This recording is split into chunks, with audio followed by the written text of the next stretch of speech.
Hi, ako nga pala si Christian. May mataas na pangarap at gustong yumaman. Kung paano ko gagawin yun? Tara, samahan niyo ko at panoorin ninyo ang libro ng buhay ko. Ngayong araw, tuturuan ko kayo kung paano mag-varnish. Pero bago ang lahat, mag-intro muna tayo. Let's go!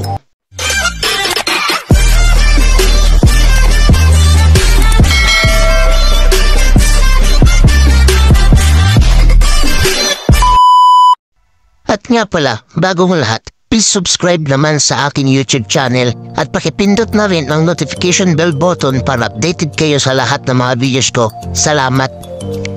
Una, ponsulin muna natin ang lahat ng mga pako bago ito masilihan para hindi makita ang mga ulo ng pako pag ito'y binarnisan. Pagkatapos atin ang nalagyan ng masilya ang lahat ng butas at ang mga bitak naman ay lagyan ng epoxy para pagdating ng araw hindi ito bumitak. Kailangan siguraduhin na malagyan ng lahat ng butas bago tayo magsander.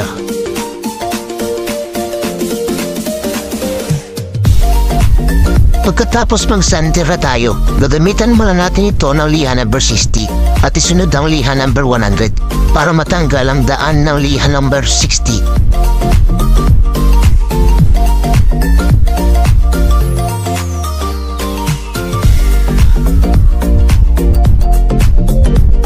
Pagkatapos magsander, lihain na natin ito ng liha number 100 at isunod natin ang liha number 240 at saka tayo magpahid ng sanding sealer. Boysen pala ang ginamit ko rito ng sanding sealer para good quality ang ating finished product. Baka naman Boysen.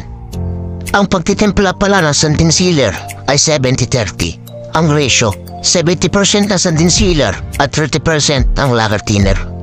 Pwede pala itong gamitin ng brush, roller or spray. At ulitin natin ito ng 3 beses at 15 minutes kada patong. Pagkatapos, bilugan na namin ito ng lacquer white at bubugahan lang ito ng 3 beses. Ang gusto kasi ng client ko ay white at combination niya ay ang Nara finish.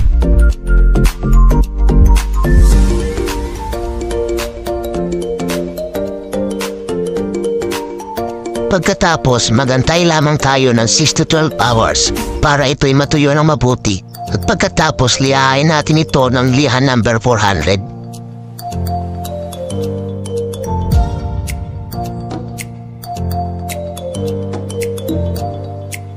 At so yan na nga, pagkatapos tayo naghintay ng 6 hanggang 12 na oras, atin nalilihan ito ng liha number 400 para ito'y maging makinis.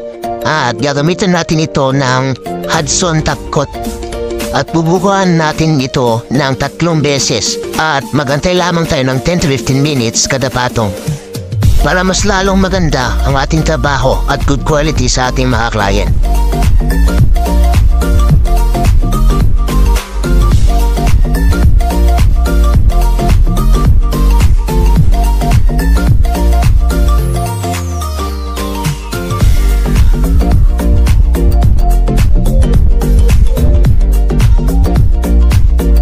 At so yan na nga, tapos na natapkutan yan. Magantay lamang tayo ulit ng 6 hanggang 12 na oras para ito'y mas lalong matuyo na ang ating tapkot at para pag na-deliver natin hindi magdikit-dikit or hindi malagkit. At so yan na nga, nagkakarga na kami. Ready na kasi yan for delivery. Yan lang sa San Rafael, Rojas, Isabela, sa may Casa Isabela.